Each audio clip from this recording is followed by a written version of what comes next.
Bendiciones para todos en este día. Esperamos en el Señor que usted esté siendo bendecido. Bienvenido a la comunidad cristiana de transformación, una iglesia, un propósito para la gente de hoy. El día de hoy vamos a seguir en esta serie que hemos venido extrayendo principios. No estamos haciendo una exégesis completa, estamos extrayendo algunos principios de la primera epístola del apóstol Pedro. Epístola universal del apóstol Pedro. Estamos extrayendo algunos principios, estudiando la Biblia y sacando una serie para como tener un hilo de conducción que nos lleve. Entonces, vamos a trabajar hoy Primera de Pedro, teológicamente, capítulo 3, versos del 8 al 12. Y el tema lo hemos llamado o titulado el día de hoy, la conducta de una iglesia viva. La conducta de una iglesia viva. Antes de comenzar, los quiero contextualizar de lo que hemos venido hablando. En el tema anterior hablamos acerca de un matrimonio sano o la conducta de un matrimonio sano.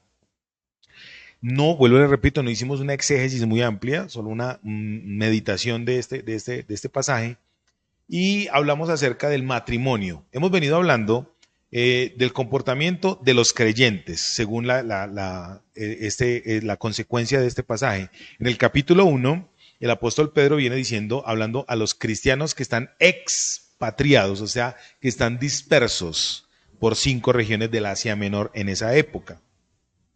Entonces, en el capítulo 2 capítulo 1 y 2 habla acerca de lo que somos nosotros, rocas vivas, de lo que debemos anhelar, beber de la leche espiritual no adulterada. En el capítulo 2 habla acerca del comportamiento de nosotros como iglesia. En el capítulo 3 comienza como con un paréntesis. Dos instituciones que Dios tiene establecidas en su corazón. Una es la iglesia, otra es el matrimonio. Y en el capítulo 3 comienza los primeros 7 versos hablando acerca del comportamiento, la conducta del matrimonio. Y entonces, para contextualizar, lo que veníamos hablando del tema anterior es, en el contexto romano de esa época era un contexto machista, era un contexto de subyugación hacia la mujer. Si el hombre era adúltero, no había problema. Si la mujer lo pillaba con mujeres, no había problema. Pero si la mujer la encontraban siendo infiel, la lapidaban, la apedreaban. De hecho, en el Evangelio según San Juan está el evento donde al Señor Jesús le llevaron a una mujer y le dijeron, vea, esta fue encontrada en el acto mismo del adulterio. ¿Y dónde estaba el marido? ¿Cierto? ¿O dónde estaba el adúltero? No, la expusieron fue a ella. Entonces, en el capítulo 3, Dios les reivindica de una manera especial a la mujer. Le dice, sujétese a la mujer creyente como se debe comportar, y aún en ese comportamiento, el que no es creyente se va a convertir, a creer. Y al hombre le dice cómo honrar a su mujer creyente. Y de pronto aún a la que no es creyente, en su forma de ser con ella, pues la va a hacer que crea en el eterno. Y ahora entonces vamos a hablar de vamos a empezar. Esta es la primera, el primer tema de algunos que vamos a trabajar, de la conducta de una iglesia viva, porque son 22 versos son 15 versos que vamos a trabajar acerca de la conducta de una iglesia viva, pero hoy solamente vamos a trabajar 4. Hoy vamos a trabajar 4. Entonces vamos a leer en el nombre de nuestro Señor y Salvador Jesús la palabra de Dios como base teológica, Primera de Pedro capítulo 3 versos del 8 al 12. Usted lo va a leer ahí en su pantalla, donde usted quiere enviarle un saludo muy especial a todos aquellos que nos ven, personas que nos ven en otros países, familiares nuestros que nos ven acá en Colombia. Queremos enviarles un saludo muy especial. No sé cómo empezar. Tengo un primo que ayer me di cuenta que escucha nuestros mensajes, entonces un saludo para mi primo Jonathan, un saludo para el hermano Cristian, un saludo para las personas que nos ven en España, en Francia, un saludo muy especial para las personas que nos ven en Estados Unidos, en México, el joven este que nos escribió en México alguna vez, que nos ve, bendiciones. Dice así entonces el texto, la palabra de Dios. Finalmente, es como una especie de testamento, me encanta esto. Dice, finalmente, sed todos de un mismo sentir. Y empieza a hablar características. Dice, compasivos, amándoos fraternalmente, misericordiosos, amigables, no devolviendo mal por mal, ni maldición por maldición, sino por el contrario, bendiciendo, sabiendo que fuisteis llamados para que heredaseis bendición, porque el que quiere amar la vida y ver días buenos, refrene su lengua del mal, y sus labios no hablen engaño. Apártese del mal y haga el bien, busque la paz y sígala, porque los ojos del Señor están sobre los justos, y sus oídos atentos a sus oraciones. Pero el rostro del Señor está contra aquellos que hacen el mal. Uy, esto es muy teso. Venimos estudiando entonces la palabra de Dios en esta epístola y hemos venido mirando cómo Dios nos motiva, número uno, a dónde vamos a vivir, a dónde estamos apuntando. Las buenas noticias de salvación son para todos aquellos que estando sumergidos, inmersos en delito y pecado, delitos y pecados, dice la Biblia, encuentren y hallen salvavidas, rescate para esa condición en la cual están. Y los que ya somos creyentes, los que ya somos rescatados de eso, que aparentemente estamos en una conducta o en una condición diferente a la de las otras personas que no conocen a Dios, a nosotros también son las buenas noticias. Las buenas noticias de salvación no solamente son para el no creyente, al impío, sino también para el creyente, para el pío. Porque Dios quiere que usted y yo, como creyentes, avancemos en la motivación que Él nos da, que es vivir eternamente. Las buenas noticias de salvación son aún para los que están de vacaciones espirituales. Dios sabe que el ministerio que nos ha regalado a mi esposa y a mí es el ministerio de la reconciliación, de atraer a otras personas que en algún momento han sentido, han pensado que ya no tienen futuro, que ya su salvación aún se les perdió, que no tienen esperanza. Hoy les quiero decir, hay esperanza en Jesucristo, hay esperanza en el Señor. Mientras haya vida, hay esperanza y Dios quiere rescatarnos, tanto a los no creyentes como a los creyentes, de nuestra vana manera de vivir. Este pasaje, esta epístola, perdón, quiero comentarles como rectificación que está escrita para creyentes.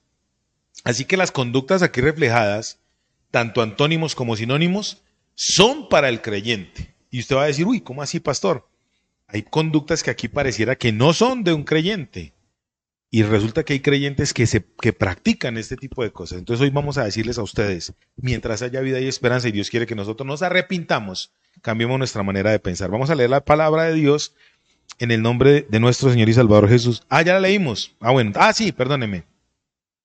Entonces dice así, en el verso 8, el apóstol Pedro empieza a decir, finalmente, le está diciendo es como una especie de testamento. Finalmente, él les está diciendo a los creyentes, bueno, ustedes están dispersos, están por allá lejos, pero Dios los quiere convocar a ustedes a una reunión donde la principal roca de sustento es Jesucristo. Para ustedes poder experimentar la salvación, para ustedes poder experimentar la herencia que tenemos en el cielo, tienen que empezar a entenderlo primero, y es que aunque crean en Jesucristo,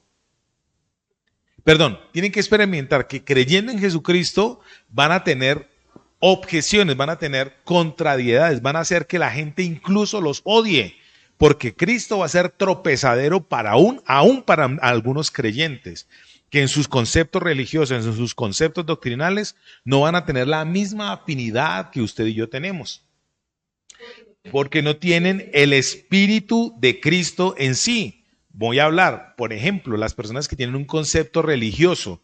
Las personas que tienen un concepto religioso no van a estar afín contigo, porque van a encontrar tropezadero en lo que dice Cristo. Me voy a explicar.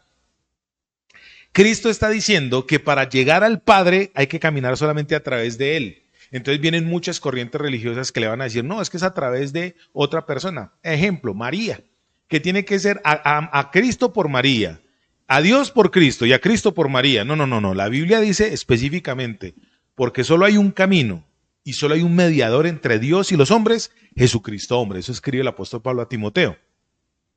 Entonces eso va a generar, eso es un solo ejemplo, eso va a generar tropezadero en personas que de pronto son hasta familiares nuestras. Entonces Dios dice que este pasaje, esta escritura es para creyente. Entonces el apóstol Pedro está haciendo como una especie de énfasis. Usted como creyente, como iglesia, tiene que tener una fuente de alimento. ¿Cuál es la fuente de alimento? La palabra de Dios. Dice, desead como niños la leche espiritual no adulterada. Tiene que tener el comportamiento de Cristo. De hecho, la Biblia son los pensamientos de Dios manifestados en la persona de Cristo. Si usted quiere conocer el pensamiento de Cristo, lea la Biblia y usted se sumerge en ella, y al sumergirse en ella pues va a conocer y va a entender el pensamiento del Señor Jesús, no de la religión, sino de nuestro Salvador. Entonces el Señor a través de Pedro nos dice, su comportamiento como iglesia ante la gente tiene que ser de esta forma, ante la gente, respetar a las autoridades, respetar a las personas, respetar su entorno. Empieza a decir este comportamiento. Hay un paréntesis en el capítulo 3 donde habla del matrimonio. Ustedes ante la gente, ante la sociedad se tienen que comportar de esta manera, pero dentro del matrimonio se tienen que comportar de esta manera. Y ahora en el capítulo 3, versos del 8 en adelante, empieza a decir, ahora como iglesia, como creyentes se tienen que comportar de esta manera. Y entonces él empieza diciendo, empieza a decir, ¿quieres? Una persona que no conoce la mente de Cristo no va a tener el mismo sentir de otra persona. Entonces el apóstol, vuelvo y le repito, el apóstol Pedro está diciendo, esta epístola, este pasaje está escrito ¿para quién? Repita conmigo, para creyentes. Entonces, él dice, finalmente a ustedes, los de la iglesia, los que les recomendé que van a vivir eternamente, los que les recomendé que se sujeten y tengan un buen comportamiento en la sociedad, los que les recomendé cómo tener una buena vida marital, una buena vida en pareja, a ustedes, los que están afín con Cristo, finalmente en la iglesia, ustedes se tienen que comportar de la siguiente manera. Y entonces él empieza a decir lo primero, sed todos de un mismo sentir. ¿Qué es ese mismo sentir? Eso es una cosa impresionante. Cuando uno tiene un texto de la Biblia y lo saca del contexto, entonces es un pretexto para enseñar cualquier cantidad de barrabasadas. Cuando el apóstol Pedro está diciendo sean de un mismo sentir, está evocando dos acciones o dos aspectos. El primero, está evocando cuando ocurrió el advenimiento del Espíritu Santo en Pentecostés. El mismo sentir. Dice en el libro de los Hechos de los Apóstoles capítulo 2, que cuando vino el Espíritu Santo, los creyentes del primer siglo tenían en común todas las cosas. Tenían en común todas las cosas. ¿Y cuáles eran todas las cosas que tenían en común? Yo alguna vez enseñé, una iglesia sana tiene estos rieles, y son la doctrina, la palabra de Dios, la oración, la comunión unos con otros, el partimiento del pan y las oraciones. Una iglesia sana tiene esas características. Entonces es lo primero que el apóstol Pablo dice, tengan ese mismo sentir, lean la Biblia, conozcan a Jesucristo, tengan el pensamiento de Dios, tengan ese mismo sentir, oren, relaciónense, practiquen la Santa Cena, conmemoren que Jesucristo vino y murió por usted y por mí en la cruz del Calvario, conmemoren que va a venir por segunda vez, aunque algunos digan que es una mentira. Es real, Jesucristo lo dijo, que Él va a venir. Todos estamos esperando el día glorioso en que nuestro Señor y Salvador venga con los millares, dice en el libro de Apocalipsis, con sus millares y millares tras Él, en los cuales vamos a estar nosotros los que creemos en Jesucristo. Gloria a Dios por eso. Los que tenemos vida en el Señor. Tengan ese mismo sentir ustedes. Pero este mismo sentir, cuando dice finalmente tengan ese mismo sentir, es todo el resumen, en el segundo aspecto, de lo que hemos venido hablando en estos primeros 3 capítulos. Tengan presente la herencia, tengan presente el comportamiento, o sea, sientan lo mismo, que la hermana Perencejita no piense diferente al comportamiento marital o de sujeción a su marido, no lo tenga diferente al de Peranita, que ellas hablen lo mismo, que tengan las mismas palabras. Aquí es cuando es difícil enseñar, porque hay gente que dice que nosotros los pastores enseñamos a la gente a que sean borregos sumisos, sujetos, subyugados. No, la Biblia está interesada en que haya unificación. Les voy a decir algo, el mal tiene 2 enemigos, el bien no tiene enemigos. El bien no tiene enemigos. El mal tiene enemigos, tiene dos enemigos. El mal y el bien. ¿Cómo así? El mal tiene dos enemigos. El mismo mal, en esencia, es su propio enemigo.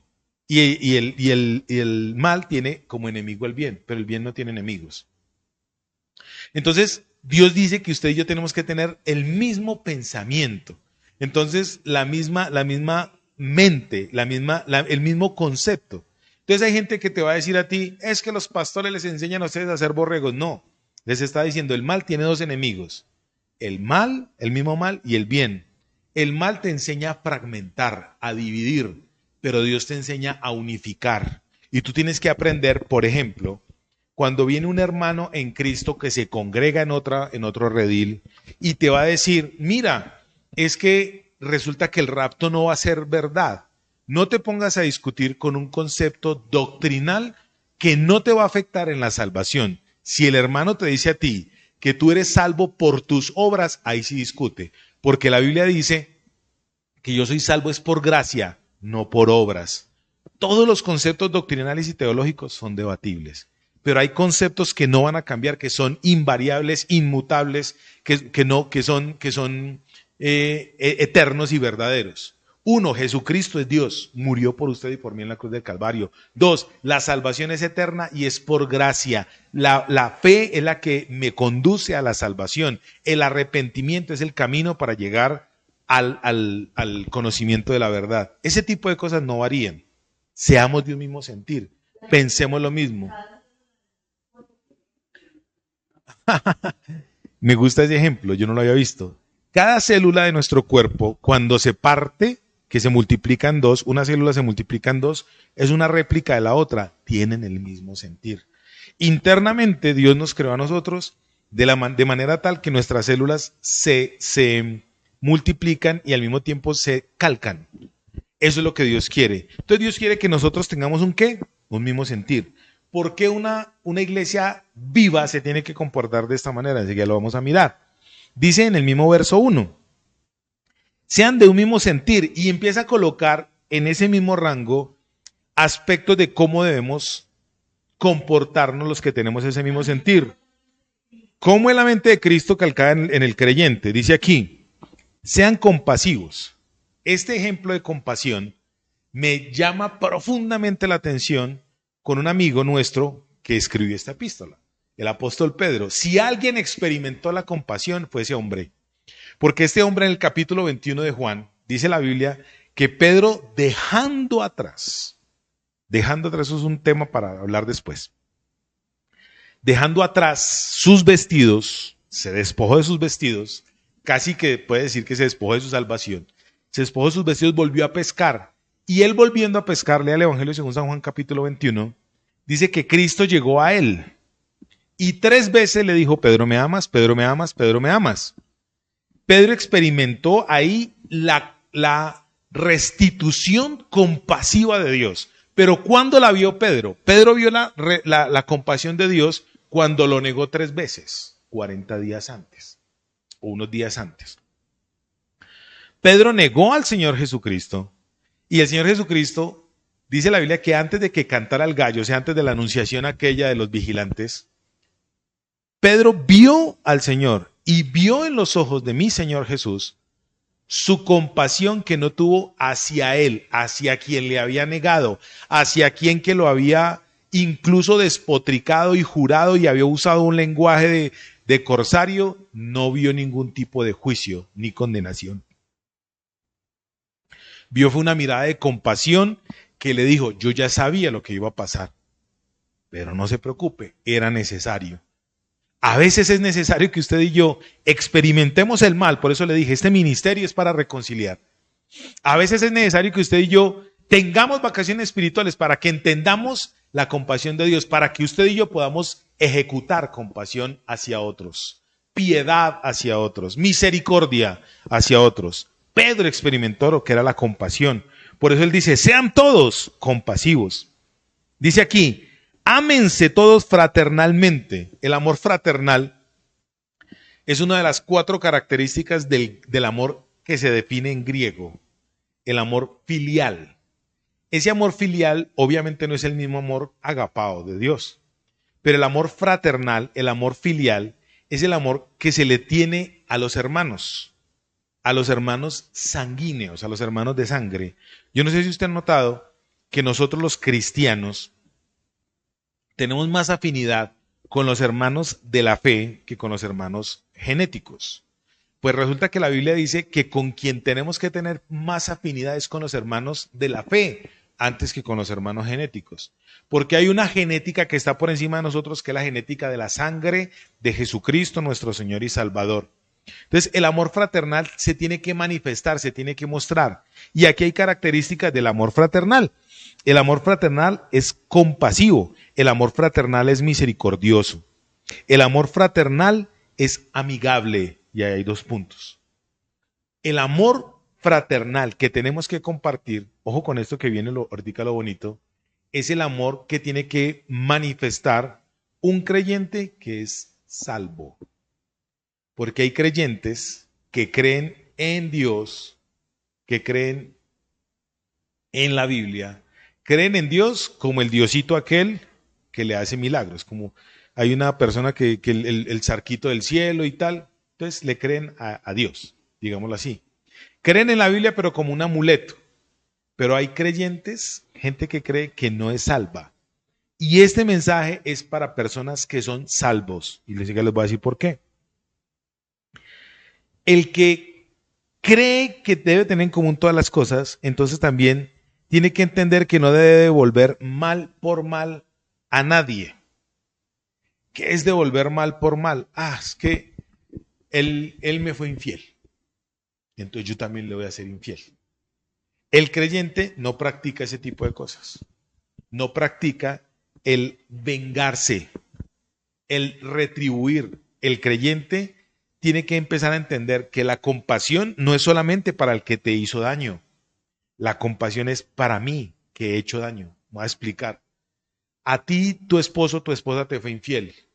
La compasión aplica primero con el agredido, o sea, con el que recibió la infidelidad. El que fue agredido necesita tener compasión de sí mismo.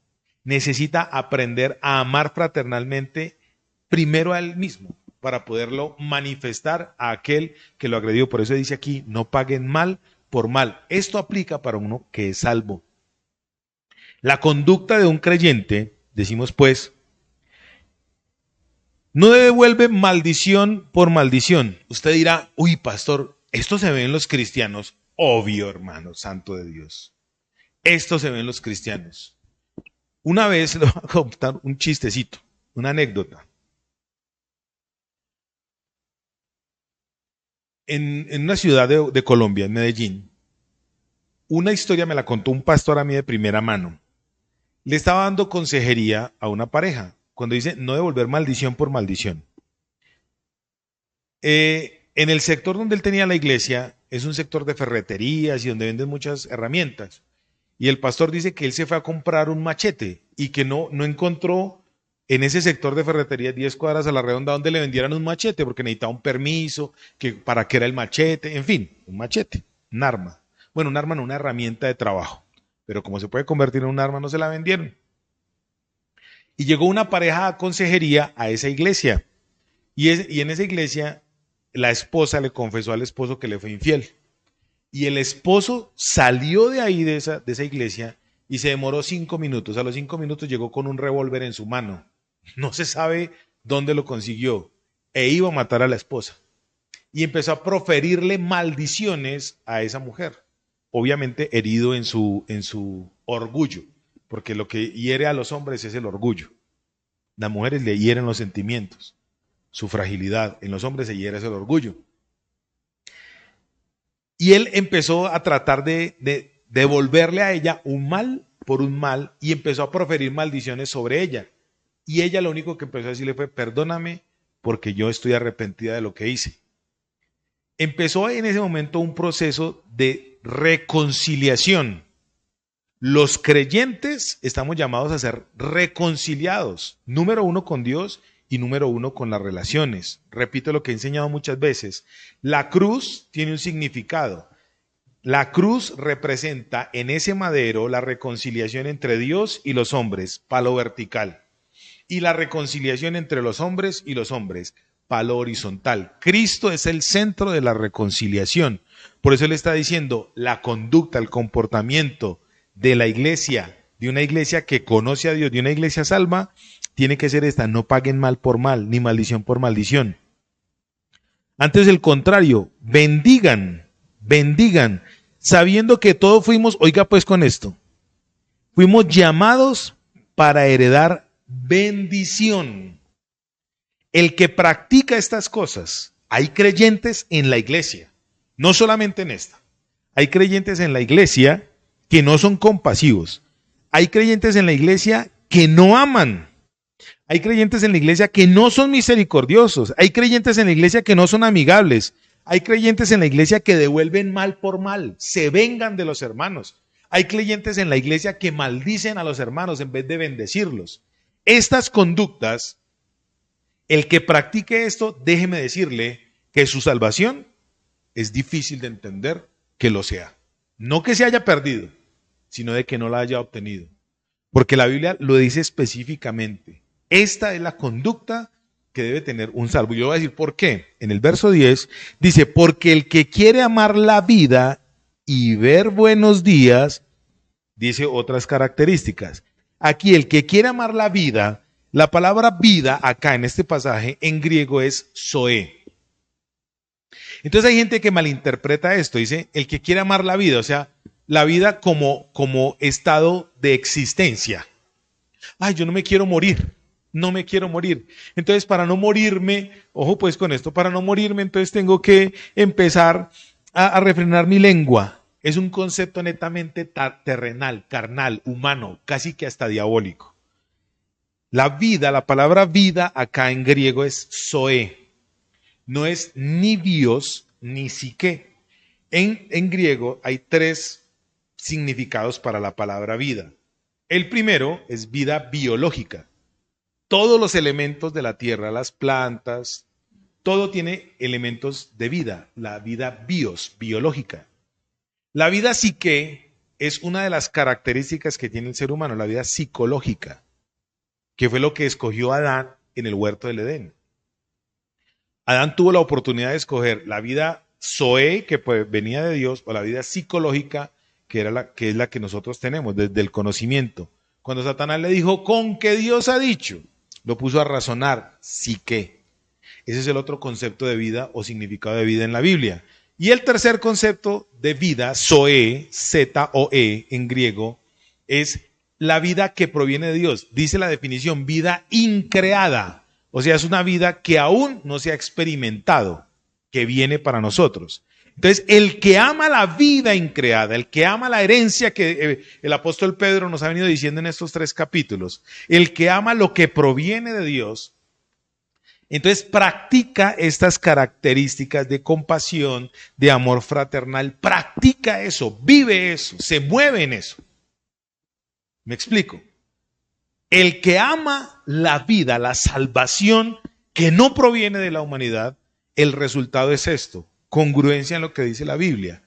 El apóstol Santiago dice, ustedes dicen que tienen fe, entonces muéstreme su fe a través de sus obras.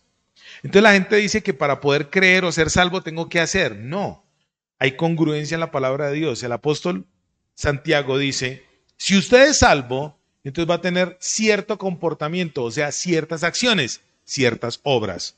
¿Cuáles son esas obras? Las estamos leyendo en este momento. Entonces, si usted ama su vida, la salvación, lo que ya Dios le dio a usted, entonces usted va a empezar a tener este comportamiento. Va a refrenar su lengua del mal. ¿Qué es mal? ¿Qué es refrenar la lengua del mal? Es empezar a no, lo que decíamos en estos días del comportamiento del creyente, el individuo como tal, no despotricar, no ser injusto, no ser malicioso.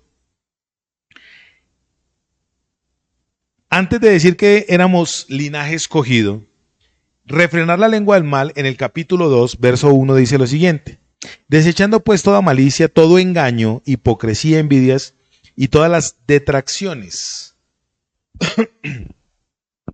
Refrenar la lengua es no ser un detractor, no ser un hipócrita, no usar la voz para engañar, sino hablar verdad los unos con los otros. Hay creyentes que son mentirosos. Hermano, nos vemos mañana, no vas. Hermano, mañana te llamo, no te llama, no llamas. Hermano, mañana te pago, no le pagas.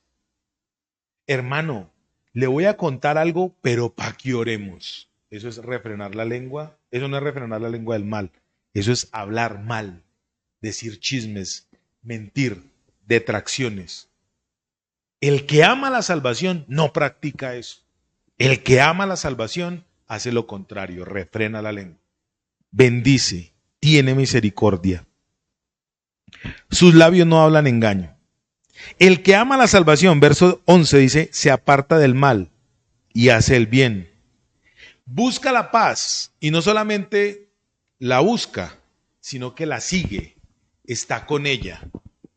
Yo hoy no quiero dar mucha interpretación porque estos de los pasajes que se interpretan muy solitos. ¿Qué le produce a usted paz de Dios?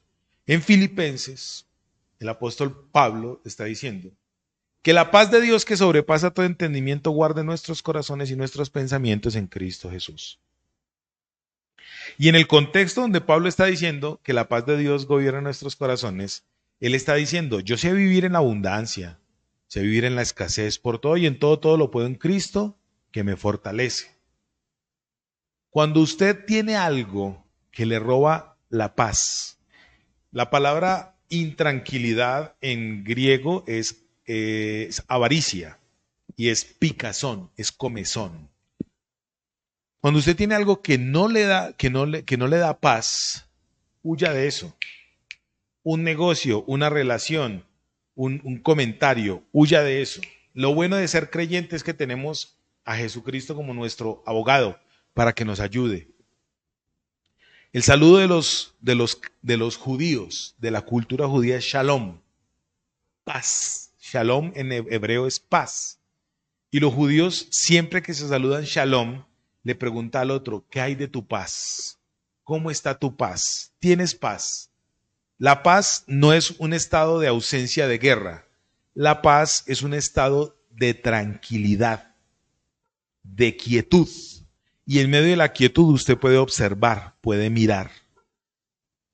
Eso que a usted le produce quietud, paz, que ojalá la fuente sea Jesucristo, usted no solamente tiene que atesorarlo, tiene que seguirlo, tiene que cuidarlo, tiene que avanzar en ello. El que quiere amar la vida, la Zoé, debe practicar esto. Dice, porque los ojos del Señor están sobre los justos. Aquí sí es donde viene lo bonito. Los justos son aquellos que practican estas obras. Los justos son aquellos que se han dejado justificar por Dios, como dice el libro del apóstol Pablo, la epístola a los romanos, que nosotros ya estamos justificados por Jesucristo. Las obras de justicia de Cristo, Él no las imputó, no las colocó a nosotros. Él quitó de nosotros el pecado que nosotros llevábamos en nuestra esencia y lo llevó en la cruz del Calvario. Y Él nos colocó a nosotros de su justicia. Al darnos de su justicia, es estas obras que estamos viendo acá. Y dice aquí, los ojos del Señor, la mirada del Eterno, el favor de Dios está sobre aquellos que practican estas cosas. Entonces usted dirá, ay pastor, pero usted es incongruente, porque usted nos ha enseñado que Dios mira al pecador con amor y lo abraza. Claro, no es incongruencia, sino que Dios tiene cercanos. Dios no tiene favoritos, tiene íntimos. Y los que practican estas cosas están cercanos. Por eso en los versos anteriores le está diciendo a las mujeres casadas que el ornato, o sea, lo que las debe decorar a ellas debe ser lo interno, porque Él quiere tener intimidad con las personas que practican eso. Entonces viene una pregunta bonita. ¿Usted quiere que Dios lo mire? ¿Usted quiere que Dios escuche sus oraciones? ¿Usted quiere tener una buena conciencia? Cuando hablo de conciencia es porque si usted practica esto, que son ejercicios externos, su vida interna va a tener paz, sígala. Y cuando usted empiece a perseguir, a seguir, o sea, para poder tener paz, usted tiene que practicar esto que está ahí. Sea misericordioso, no hable de la gente, no maldiga, no pague mal por mal.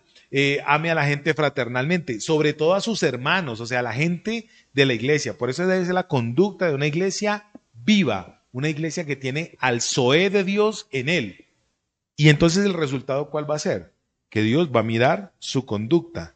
Y al mirar su conducta, entonces va a probarla. Cuando la Biblia dice que los ojos del Señor están sobre los justos, quiere decir que Dios está aprobando la conducta suya o desaprobando su conducta también.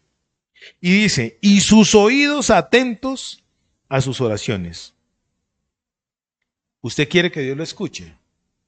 Empiece a librar su conciencia de malas prácticas. Porque si usted no es misericordioso, está teniendo una mala práctica. ¿Y entonces qué va a hacer en usted? Pues le va a generar una separación de Dios. Por eso en la Biblia dice, en el capítulo 3, verso 7, que los hombres que no son sabios para estar en una relación marital, sus oraciones van a tener estorbo. Estorbo es que no va a tener libertad para hacerlo. Y aquí en este verso 11, creo que es, 12, perdón, los oídos de Dios van a estar atentos a aquellos que practican las obras de limpieza de su conciencia. Pero dice, el rostro del Señor está contra aquellos que hacen el mal. Y es sencillo de explicar esto. Los ojos de Dios, el rostro de Dios, me gusta mucho esto. El rostro de Dios se enfada, se endurece contra aquellos que hacen lo opuesto a lo que Él establece. Así que muchas veces nosotros con nuestro comportamiento, en vez de alegrar el rostro del rey, como ocurrió con la reina Esther cuando se presentó ante el rey, que su rostro resplandeció, hacemos endurecer el rostro del rey y que su báculo, en vez de tirarlo al piso, sea extendido en contra de nosotros. Dice aquí, el rostro del Señor está en contra, o sea, no aprueba el comportamiento de aquellos. ¿En qué condición está usted? ¿En qué condición estoy yo? ¿Estoy en la condición de aprobación de Dios? ¿Estoy en la condición de inclinar el rostro de Dios para que escuche mi oración? ¿En aprobación? ¿O estoy en la condición de endurecer el rostro de Dios para que ni escuche mi oración ni apruebe mi comportamiento? La conducta de una iglesia que tiene vida tiene que comenzar por las relaciones. La conducta de una iglesia viva tiene que empezar por las buenas relaciones entre los hermanos. Así que si usted tiene una mala relación con un hermano, recuerde lo que dice la palabra de Dios escrita por el apóstol Pablo a los Corintios, capítulo 11, 1 Corintios capítulo 11. En el tiempo de la cena del Señor, habían unos hermanos con plata que iban a la iglesia y llevaban sus viandas y no compartían con los hermanos pobres. Ni siquiera les hablaban, los menospreciaban. Y el apóstol Pablo tuvo que endurecerse y decirle, eso no se hace en la iglesia del Señor. Lo que Dios quiere en la vida de un creyente es cambiar esa manera de pensar. Deje de estar aferrado y apegado a todo aquello material. Despéguese de eso. Despéguese de los conceptos materiales que están en el ser, el yo, el ego. Porque cuando usted empieza a otorgar servicio hacia los demás, por eso la Biblia dice que nosotros tenemos que vivir en condición de servidumbre. Y ejemplo tenemos para con Jesucristo. Él fue nuestro primer ejemplo de servicio, de servidumbre. Pablo, el apóstol Pablo, se presenta como duolos. El apóstol Pedro se presenta como duolos, siervo, siervo en tercer nivel, siervo sin merecerlo, siervo sin beneficios, en servicio, valga la redundancia, en pro del otro. Cuando usted empieza a ejecutar eso, su vida como creyente empieza a tener satisfacción. ¿Eso le genera paz? Sígalo. Su vida como creyente le genera alegría. ¿Eso le genera paz? Sígalo, atesórelo. Porque ahí donde está el tesoro de la salvación, en el buen relacionamiento con los demás. Así que si usted hoy es de los que se siente que su vida como cristiano no ha tenido fruto, empiece a practicar estos principios. Y usted va a ver, tener fruto delante de Dios como creyente no es ir y evangelizar en las calles, no es ir y evangelizar en las cárceles, no es irse para los prostíbulos y burdeles a predicar el evangelio. El verdadero fruto de un creyente es cuando manifiesta esto. Dijo el Juan el Bautista, hacer frutos dignos de arrepentimiento. El arrepentimiento es la manera de pensar diferente. Arrepentimiento es cambiar la manera de pensar. No siga pensando como lo está haciendo ahora. Aquí Dios nos ha colocado ejemplos claros, tangibles, para que usted y yo podamos vivir de una manera diferente.